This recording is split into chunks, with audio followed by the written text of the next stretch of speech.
என்னிடத்தில் நிறைய பேர் கேட்குற கேள்வி இது. பாசிட்டிவாக திங்க் பண்ணணும், எதிர்மறையான சிந்தனைகள் உங்களுக்கு வரக்கூடாது. இது ஏன் குருஜி இப்படி? அப்போது நான் எனக்கு இருக்கக்கூடிய பிரச்சனைகளோ இல்லை எதிர்மறையான ஒரு விஷயங்களை பற்றி நான் சிந்திக்கவே கூடாதா? தவறாது? அப்படி இல்லை. அது இந்த இயற்கையில் இது எப்படி வேலை செய்யுதுன்னு புரிஞ்சுக்கணும். நமக்கு எப்போவுமே எல்லாமே நல்லது நடக்கணும்னு நமக்கு ஆசை இருக்குது இல்லையா?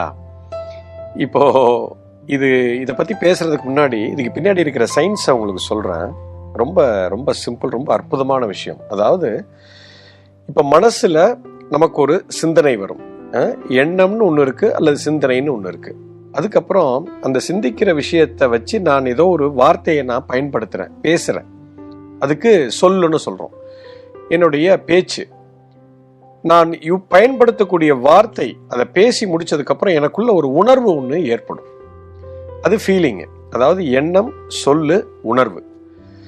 இப்போ நம்ம எப்பயுமே நம்ம பேசுகிற வார்த்தையை தான் நம்ம பிடிச்சிப்போம். ஆனால் அந்த வார்த்தைக்கு பின்னாடி இருக்கிற உணர்வு தாங்க ரொம்ப முக்கியம். அந்த உணர்வு ஒன்று கிரியேட் ஆயிடுச்சுன்னா அந்த உணர்வுங்கிறது வேற ஒன்றும் இல்லைங்க, அது ஒரு சக்தியின் வெளிப்பாடு, எனர்ஜின்னு சொல்லுவோம்.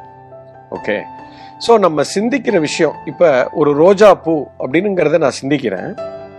சிந்திச்ச உடனே ரோஜா அப்படின்னு அந்த வார்த்தையை நான் பயன்படுத்துகிறேன். இந்த ரோஜா பூ அப்படின்னு சொன்ன உடனே எனக்கு அந்த பூ ரொம்ப பிடிச்சிருந்ததுன்னா எனக்கு ஒரு நல்ல ஃபீல் ஒன்று வரும். ஓகே, ஸோ எனக்குள்ள ஒரு உணர்வு ஏற்படுது.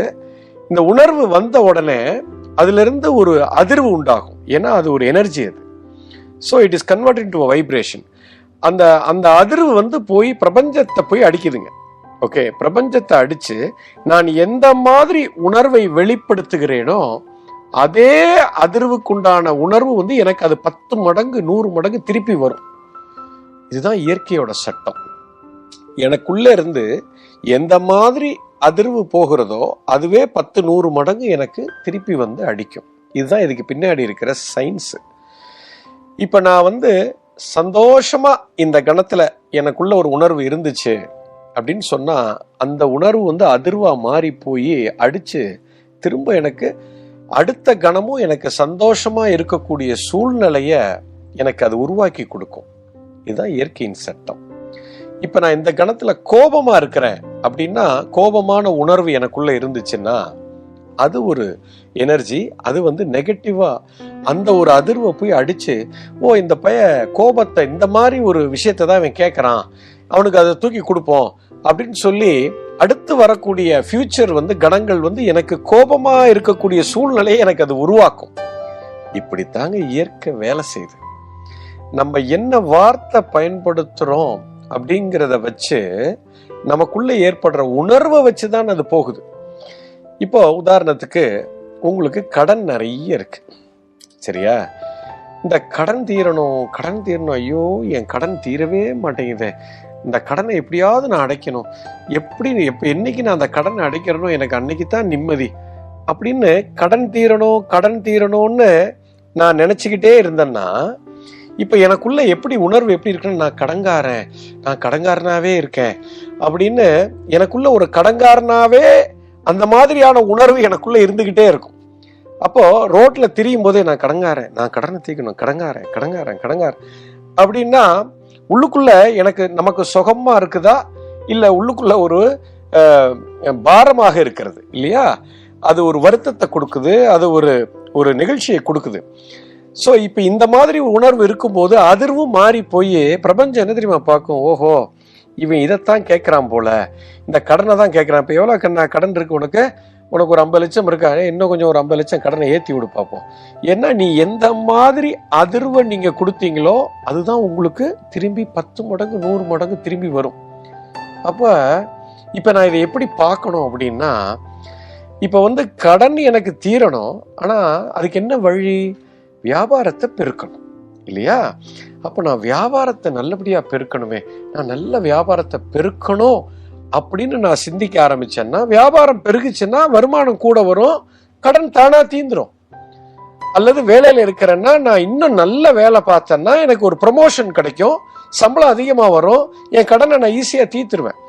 ஸோ என்னுடைய சிந்தனை அந்த பிரச்சனைக்கான தீர்வுகளை தான் என்னுடைய அதிர்வை வைக்கணுமே தவிர பிரச்சனையில போய் அதிர்வை வைக்க கூடாது.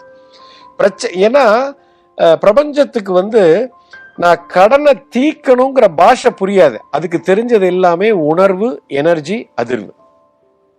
அதுக்கு பாஷை எல்லாம் தெரியாது. தமிழ் தெரியாது, இங்கிலீஷ் தெரியாது, கன்னடம் அதெல்லாம் தெரியாது. அதுக்கு தெரிஞ்சது எல்லாமே உணர்வு, அதிர்வு. You understand?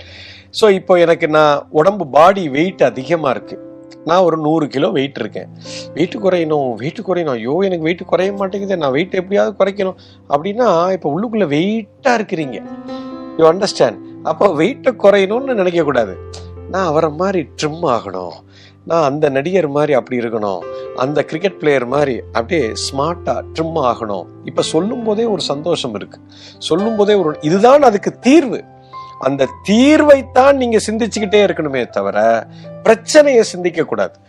ஏனென்று சொன்னால் நீங்க என்ன சிந்திக்கிறீங்களோ அதுதான் உங்களுக்கு பலனாக வரும். அதான் அந்த காலத்துல சொன்னான், எண்ணம் போல் வாழ்க்கை, மனம் இருந்தால் மார்க்கம் உண்டு. இதெல்லாம் சொன்னாங்களா புத்தர் காலத்திலிருந்து, ஆதி காலத்திலிருந்து எல்லாருமே அதை சொல்லி இருக்கிறாங்க. ஏன்னா உன்னுடைய எண்ணம் எப்படி இருக்கோ அப்படித்தான் நீ சொல்லும் இருக்கும்.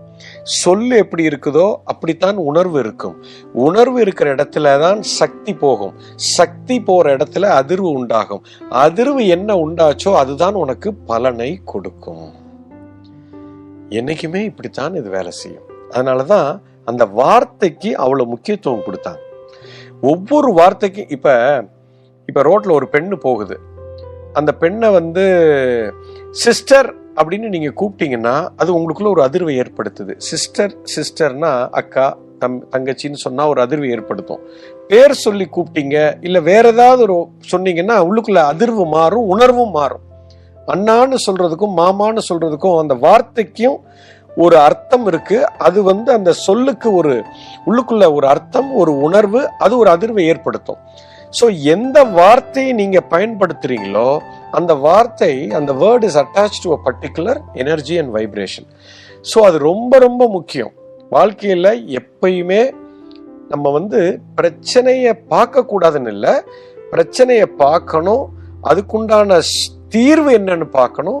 அந்த தீர்வு என்னவோ அதை பத்தி தான் நம்ம சிந்தனை இருக்கணும், அதை பத்தி தான் சொல் இருக்கணும், அதை பத்தி தான் நம்ம அதுதான் உணர்வாக மாறி அதிர்வாக மாறி எனக்கு வரும். இப்ப எனக்குள்ள பயம் அதிகமாக இருக்கிறது. எனக்குள்ள அப்படி ஒரு எதை பார்த்தாலும் பயமா இருக்கு. என் பிள்ளைக்கு நல்லபடியா கல்யாணம் ஆகுமா, அவன் நல்ல ஒரு வேலைக்கு போவானா,